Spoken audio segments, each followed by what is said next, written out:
Hilichurls, or hill people, are unique in Genshin Impact for having a constructed language that we actually know some of the words to. Despite not being big on the game itself, I tried to learn Hilichurlian for fun, and that was a mistake.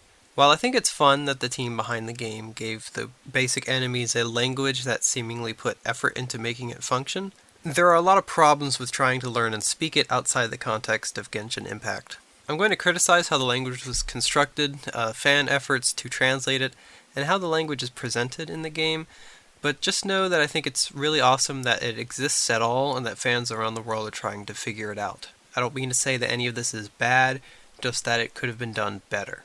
The first major issue with Hilichurlian is that it originates from a video game, or more specifically, that it only exists in a video game, outside of some really minor descriptions in some videos. There are no official dictionaries or books published completely in Hilichurlian. Why would there be? So the only thing we have to work with are fragments of conversations and individual words. For this reason, grammar is rarely consistent in translations, and the vocabulary is shockingly small. There are only 55 unique words from what I found. To put that into perspective, Toki Pona, a language designed to be minimalist, has 137 unique words, more than double the vocabulary. Like Toki Pona, Hilichurlian heavily relies on combining words to make new ones, but Hilichurlian has so few words that there are only so many combinations possible. If there were more updates to the game with more Hilichurlian words, the language may be more viable to utilize, but at the moment the minuscule vocabulary is so small that the definitions of certain sentences are impossible to discern even with context. The second problem is translation, both from the fans and the game itself. Genshin Impact has a quest where Ella Musk translates some Hilichurlian for you, and how she translates some words and sentences changes depending on the language you're using in the game. This has caused the word odamu, which means something like stranger or weird as far as we can tell, to get misunderstood to mean friend. That's a pretty drastic mistranslation. Along with this, fan translations are rough to begin with.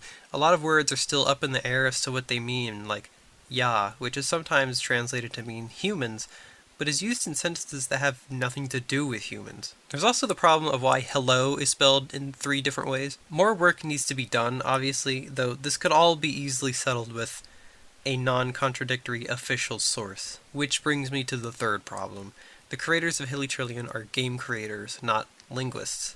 In case you haven't noticed, I'm not a linguist either.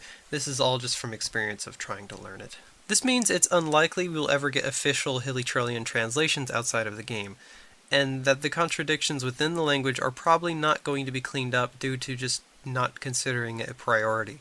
Which is sad, but of course, Hilichurls are not the point of the game, so it's understandable why their language is not a major part of the experience.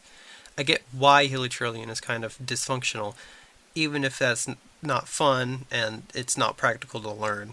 Guess I have to learn a real language. So yeah, I don't expect Hilichurlian to get any better, but I could be proven wrong. I don't play the game anymore, so I won't know anytime soon. But in any case, I hope you found the look into the language interesting. I could not have made this without cool fans who tried very hard to translate everything, and I'll leave some videos in the description if you're curious about learning more.